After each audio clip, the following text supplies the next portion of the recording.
Welcome to another episode of the Edmonds Mom's Room podcast. I am Dr. Allison Felt, owner of Body Motion Physical Therapy.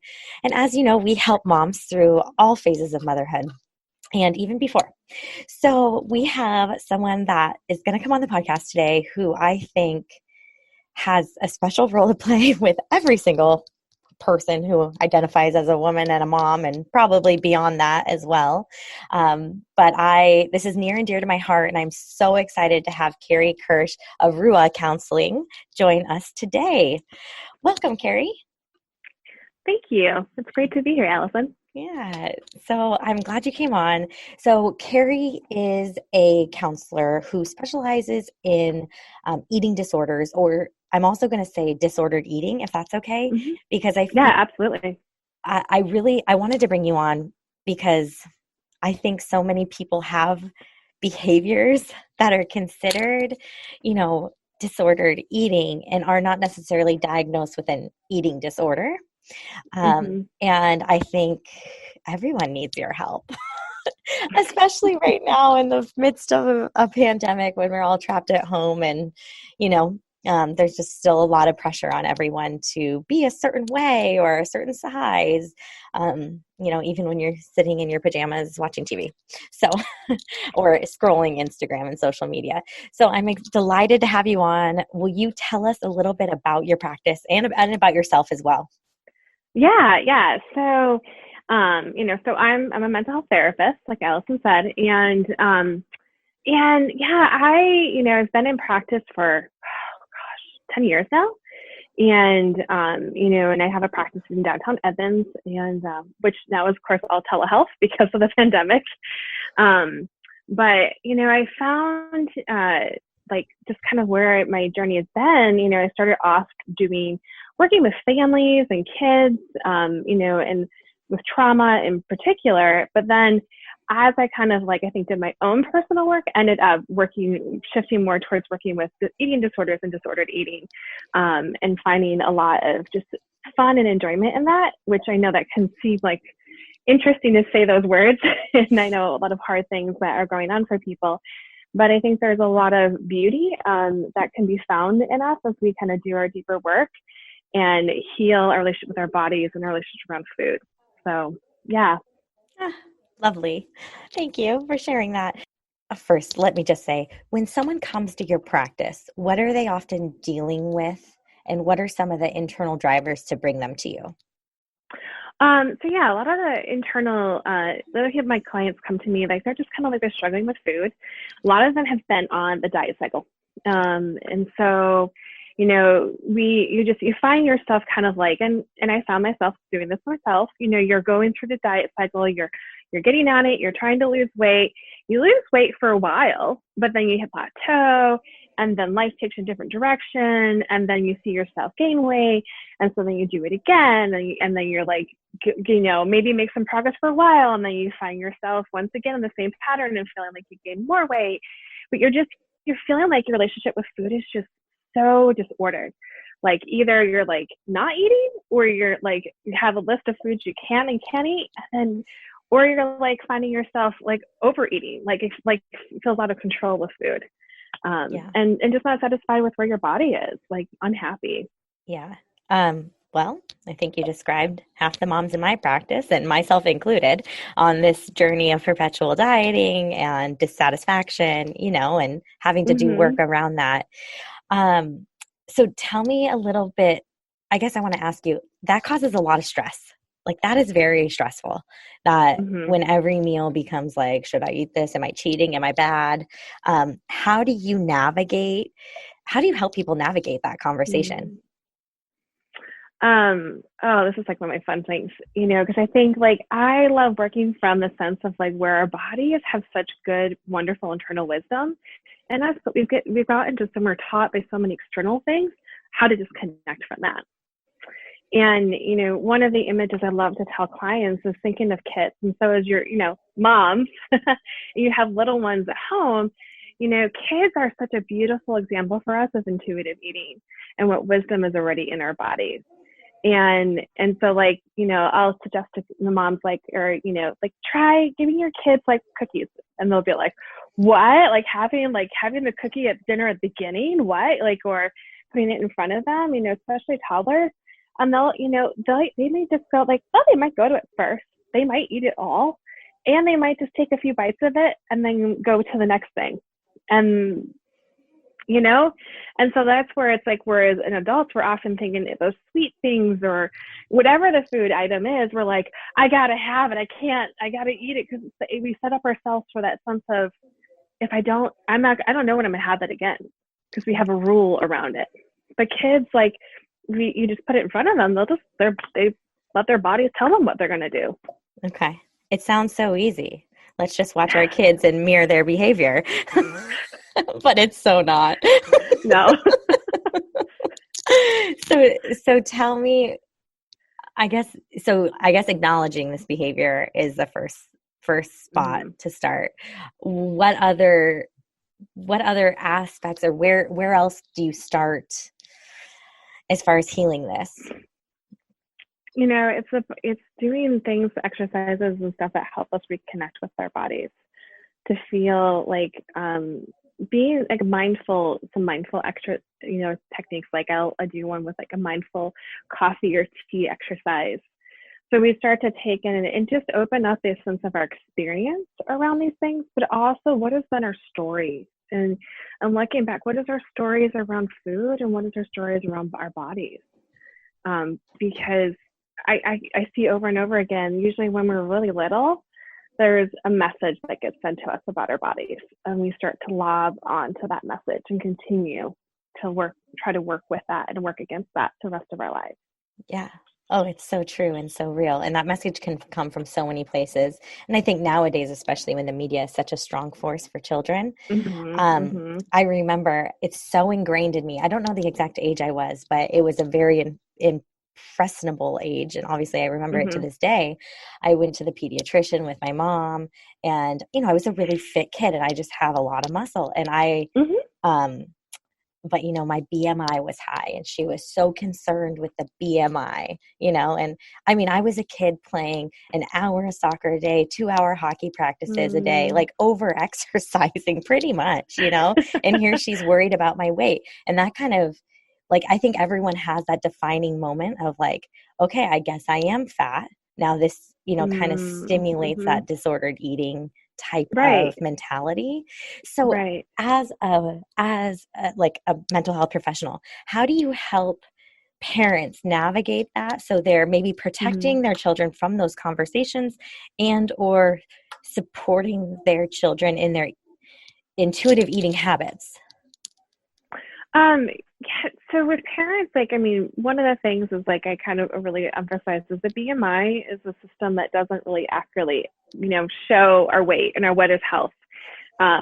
Because we know that you can be healthy irrespective of whether or not weight changes by just changing, like, engagement with joyful movement, engagement with, like, nutrition, adequate nutrition, adequate sleep. Those types of things can just shift, about one's health irrespective of weight. So kind of do a lot more talking around what, like, let's throw the BMI out. Like, growth curve is really helpful to see, is your child still maintaining the same growth curve that they've been on?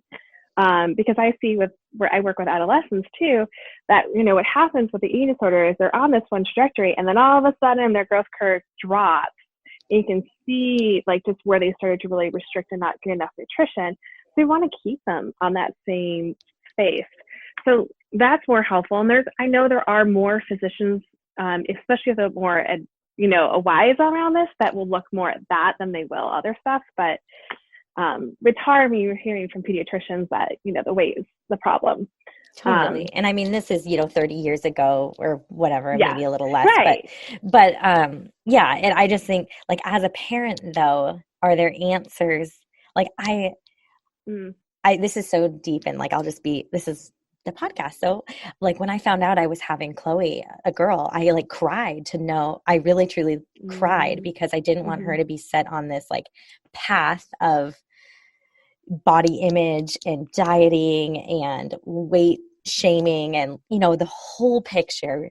I'm in a different place now than when I had her. So,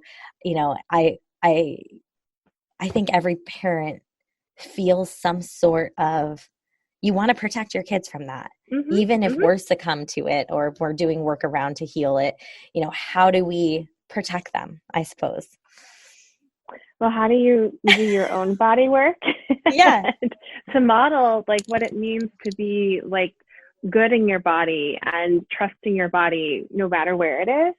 Because and then then you're just reinforcing those messages to your own kids of like your body is good where it is, like, and that there is body diversity, Yeah. that fat isn't a bad thing, like that there's actually a purpose for fat on our bodies, well, believe it or not. And just like it's about messaging. And there's what's called Health at Every Size, which it's all over the place now, and there's so many good resources for kids and parents on how to model that for your child and for yourself. Very cool.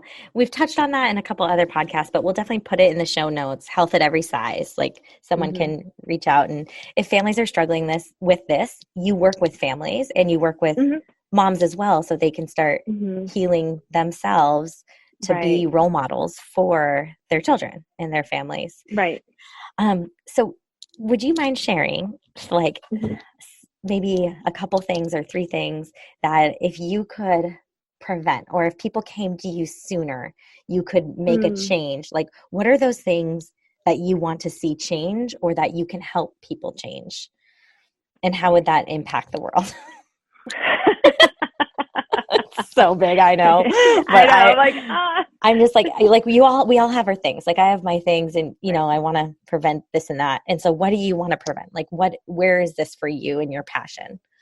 I think my passion is about where we're embodied in our bodies, that we're not disconnected. I think we've made it so much that our bodies are something outside of us. Like we've got our mind and then there's our body. But how do we connect the two together? And so, like I want women to be in their bodies, to find the goodness of how their bodies move, what they do, what they're capable of. And I know that, like, depending on, for some women, they've been super active. And so then as their bodies change, how to adapt to that.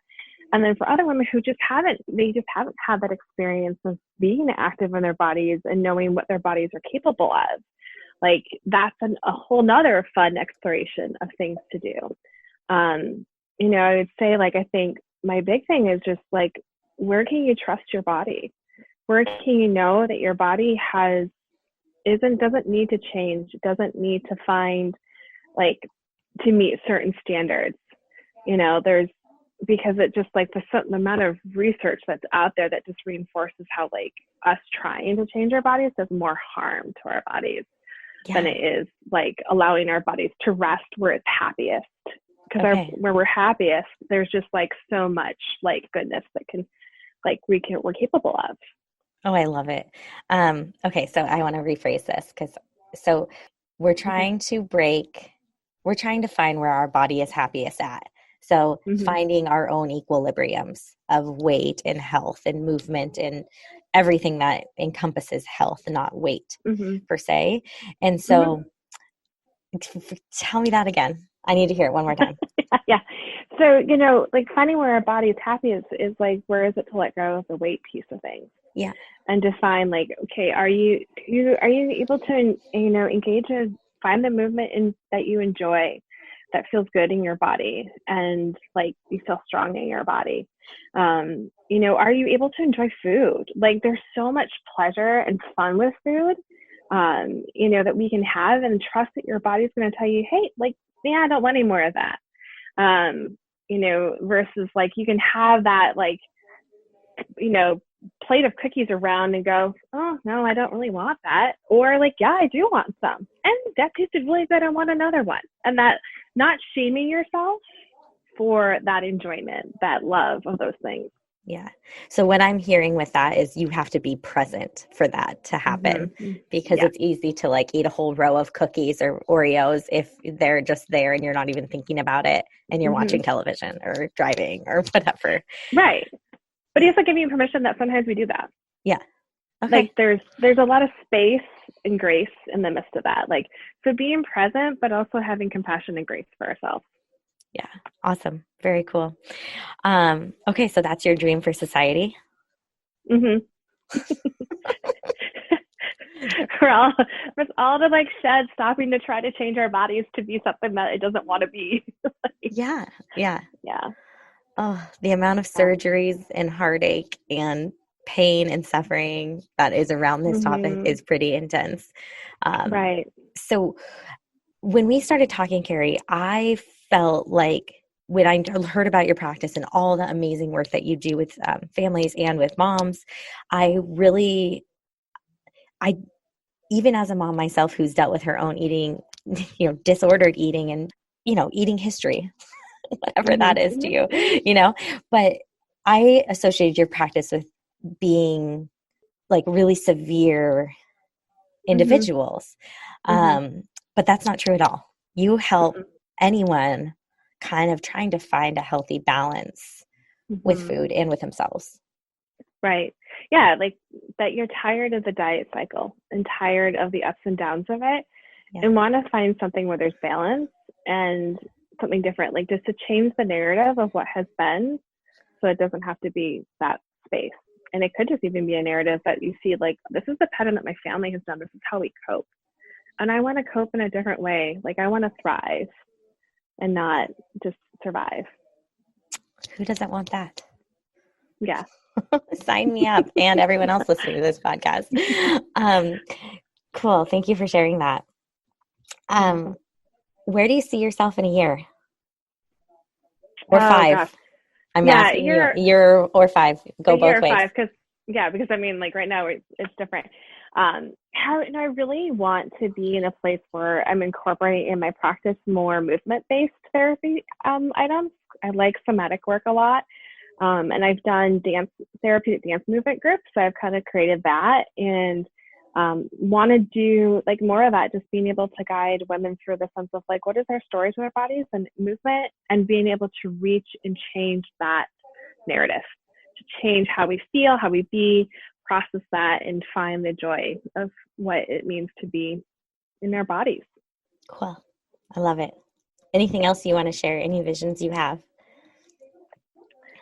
Uh, I would love someday to be able to do retreats, um, like a nice go off to the San Juan Islands, have retreats for like just a nice therapeutic, like reflective retreat of, you know, enjoyment and connection and learning what it means to savor, to be embodied, to just thrive and have a renewed relationship with our bodies. Oh, I love that. Sign Yeah. me up. I'm there. Okay. The kids will be old enough now. I can ditch them for a few days. Yeah, yeah, exactly. Like, Yeah, women, it's when we need to have like a break and a way, a chance like to rejuvenate and put into ourselves. Like, totally. one of the things I always tell a lot, moms in my practice is that you need to put your air mask on first in order to be able before you can take care of your kids. Like, because you're giving so much to your kids, and but if that basket's empty on your end, you can't. It's harder to give to your kids. Oh, totally. I mean, that's the conversation we have to have with every patient that comes here is if you're not investing in yourself, then Mm-hmm. how can you be there for your children? How can Mm-hmm. you, yeah, self-care is so important. And the Mm-hmm. more you care for yourself, the more you can care for others. Mm-hmm. So, yeah, it's good to hear you say that. How can people reach you? And yeah, we'll put that in the show notes. Okay, yeah. So my website. So my website is ruahcounseling.com. And then from there, there's a contact form on there and my phone number as well. Cool. So it's a great place to connect. Cool. Any And upcoming, oh yeah, go ahead. no, and I just to say, like, I do like a free 15-minute phone or virtual consultation. So Perfect. So anyone just yeah. even thinking about healing their identity with Mm-hmm. food or Yep. their, I don't even know how to say it. Anxiety around food, Yeah. anxiety around their bodies. Like, yeah.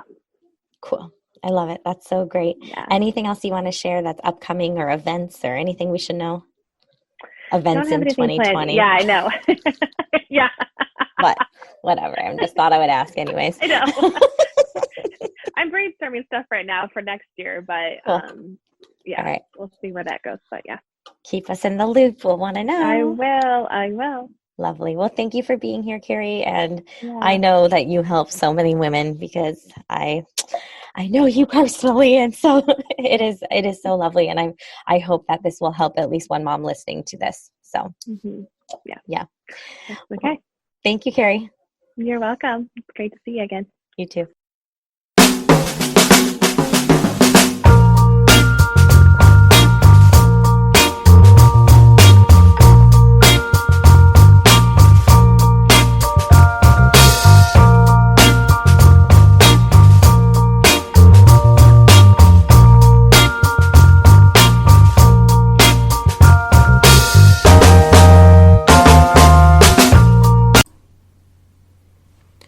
The Edmonds Mom's Room podcast is brought to you by Body Motion Physical Therapy.